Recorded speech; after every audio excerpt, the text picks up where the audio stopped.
Halo anak-anak ibu yang hebat. Hari ini kita berjumpa lagi dalam pembelajaran IPA tentang penyesuaian diri hewan dengan lingkungan. Adapun tujuan pembelajaran kita pada pagi hari ini, setelah mendengarkan penjelasan ini, ibu harapkan kamu mampu mengidentifikasi cara hewan menyesuaikan diri dengan lingkungannya. Seperti halnya tumbuhan, hewan juga melakukan penyesuaian diri. Secara umum, tujuan hewan melakukan penyesuaian diri adalah untuk mempertahankan hidupnya. Namun, secara khusus, tujuan penyesuaian diri pada hewan adalah sebagai berikut. Yang pertama, untuk memenuhi kebutuhan hidup, seperti air dan makanan. Yang kedua, mengatasi kondisi lingkungan yang ekstrim, misalnya lingkungan yang sangat panas, sangat dingin, ataupun lingkungan yang kering. Yang ketiga, melindungi diri dari pemangsa. Nah, sekarang kita lihat penyesuaian diri hewan dalam memenuhi kebutuhan hidup. Perbedaan jenis makanan yang tersedia di setiap lingkungan mengakibatkan hewan memiliki struktur tubuh yang berbeda juga. Berikut beberapa contoh penyesuaian struktur atau alat tubuh hewan terhadap lingkungannya. Kita lihat yang pertama, struktur gigi pada hewan yang berbeda-beda. Perbedaan struktur gigi dapat ditemukan pada jenis hewan seperti hewan karnivor, herbivor, dan omnivor. Struktur hewan pemakan daging atau karnivor tersusun atas gigi taring yang sangat tajam. Contoh hewan karnivor yaitu kucing, harimau, buaya, dan ikan hiu. Hewan pemakan tumbuhan atau herbivor memiliki susunan gigi yang terdiri atas gigi seri dan gigi geraham. Contoh hewan herbivor yaitu sapi, kuda, dan kambing. Hewan pemakan daging dan tumbuhan atau omnivor memiliki gigi yang terdiri atas gigi seri, gigi taring, dan gigi geraham. Contoh hewan omnivor yaitu tikus dan kera. Selain struktur gigi, ada juga perbedaan bentuk paruh.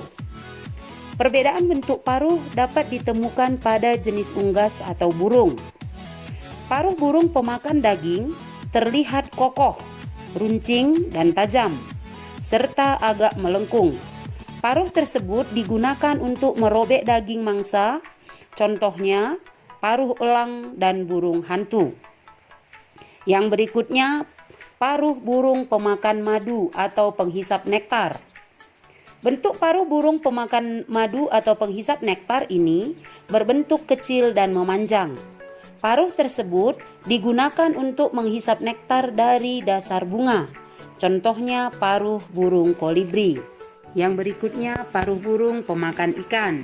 Paruh burung pemakan ikan berbentuk panjang dan berkantong yang digunakan untuk membawa ikan hasil tangkapan. Contohnya, paruh burung pelikan. Kemudian, paruh burung pemakan biji. Paruh burung pemakan biji berbentuk pendek, tebal, dan runcing karena digunakan untuk memecah biji-bijian.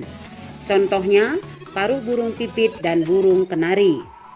Yang berikutnya, paruh burung pemakan serangga.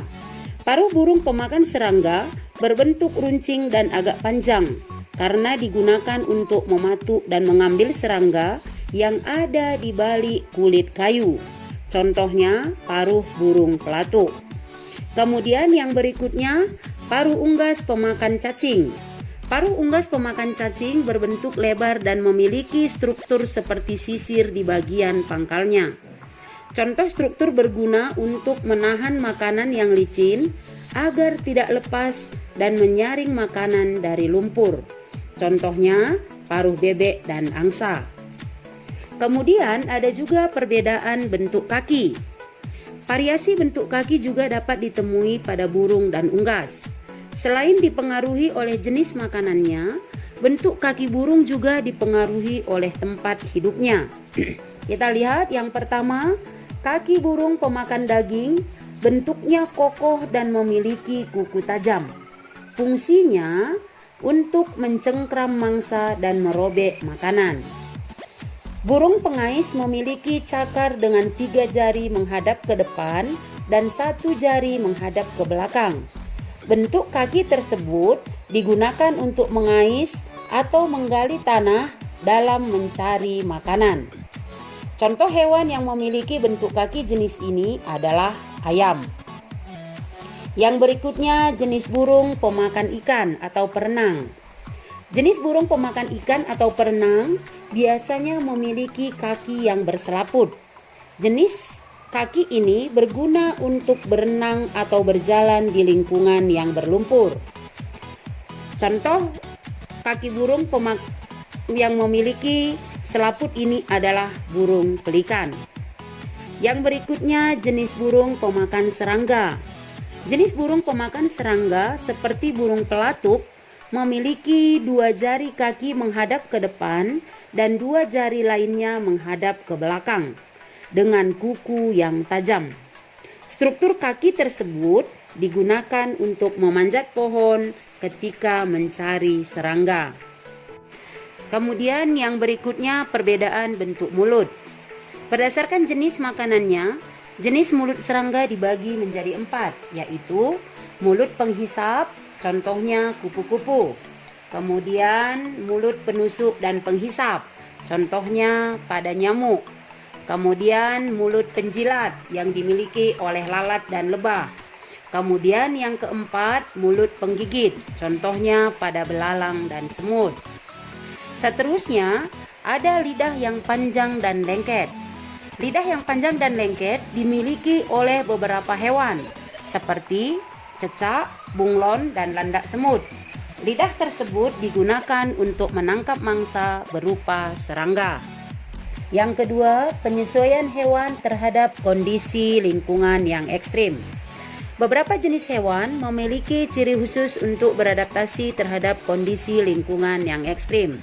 Misalnya adaptasi pada unta. Unta merupakan salah satu jenis hewan yang hidup di gurun yang panas dan kering. Untuk dapat bertahan hidup di daerah tersebut, unta melakukan beberapa penyesuaian diri. Yang pertama, unta memiliki punuk yang berisi cadangan lemak yang dapat dipecah menjadi energi. Yang kedua, unta memiliki usus yang sangat panjang untuk menyerap air yang banyak dalam makanan. Yang ketiga, unta juga memiliki telapak kaki yang lembut untuk memudahkan berjalan di atas tanah berpasir. Yang kedua, beruang kutub. Beruang kutub hidup di daerah yang sangat dingin di permukaan bumi, yaitu di kutub. Untuk dapat bertahan hidup di lingkungan tersebut, beruang kutub melakukan beberapa penyesuaian diri, yaitu yang pertama, memiliki rambut putih sebagai kamuflase agar tidak mudah terlihat oleh pemburu, dan yang kedua, memiliki lapisan lemak di bawah kulit untuk bertahan di suhu yang dingin. Kamuflase adalah kemampuan yang dimiliki hewan untuk menyesuaikan warna atau bentuk tubuhnya dengan lingkungan di sekitarnya dengan cara memanfaatkan warna atau bentuk tubuhnya agar sesuai dengan lingkungan sekitarnya. Yang ketiga, kelelawar. Kelelawar memiliki kemampuan ekolokasi, yaitu kemampuan untuk mendeteksi mangsa, pemangsa, dan benda di sekitarnya menggunakan pantulan bunyi. Yang keempat, burung hantu. Burung hantu memiliki penglihatan dan pendengaran yang sangat tajam dan peka untuk mencari mangsa pada malam hari. Yang kelima, lumba-lumba dan paus. Lumba-lumba dan paus memiliki alat pernapasan berupa paru-paru. Oleh karena itu, kedua hewan ini kerap muncul ke permukaan jika akan menghirup oksigen. Nah, yang ketiga, penyesuaian hewan untuk mempertahankan diri dari pemangsa. Nah, hewan yang mempertahankan diri dari pemangsa memiliki cara yang berbeda. Kita lihat yang pertama, cecak dan tokek. Cecak dan tokek dapat melindungi diri dari pemangsa dengan memiliki perekat pada kakinya sehingga memudahkannya merayap di dinding dan juga memiliki kemampuan autotomi. Autotomi adalah kemampuan untuk memutuskan ekornya dan menumbuhkannya kembali. Yang kedua, bunglon. Bunglon memiliki kemampuan mimikri, yaitu kemampuan untuk mengubah warna kulit sesuai kondisi lingkungannya. Yang ketiga, walang sangit. Walang sangit dapat mengeluarkan bau yang menyengat untuk melindungi diri dari pemangsa. Yang keempat, landak. Landak memiliki rambut seperti duri yang dilapisi keratin untuk menakuti musuh dan melindungi diri dari pemangsa. Yang kelima, kalajengking. Kalajengking memiliki sengat beracun di bagian ekor untuk menyerang musuh. Yang keenam, cumi-cumi. Cumi-cumi dapat menyemprotkan cairan berwarna hitam seperti tinta untuk menghindari diri dari pemangsa. Yang ketujuh, ikan buntal. Ikan buntal memiliki kemampuan menggembungkan tubuh untuk menakut-nakuti pemangsanya. Yang kedelapan, terenggiling. Terenggiling dan kaki seribu memiliki struktur kulit yang keras. Saat terancam, kedua hewan ini akan menggulungkan diri sehingga pemangsa akan kesulitan untuk memangsanya. Inilah beberapa bentuk penyesuaian diri hewan, baik untuk memperoleh makanan, mengatasi kondisi yang ekstrim, dan melindungi diri dari pemangsa. Nah, bagaimana anak-anak ibu semua? Apakah sudah dapat dipahami? Jika ada yang kurang jelas, kita dapat berkomunikasi di WA grup kita. Sekian dan terima kasih.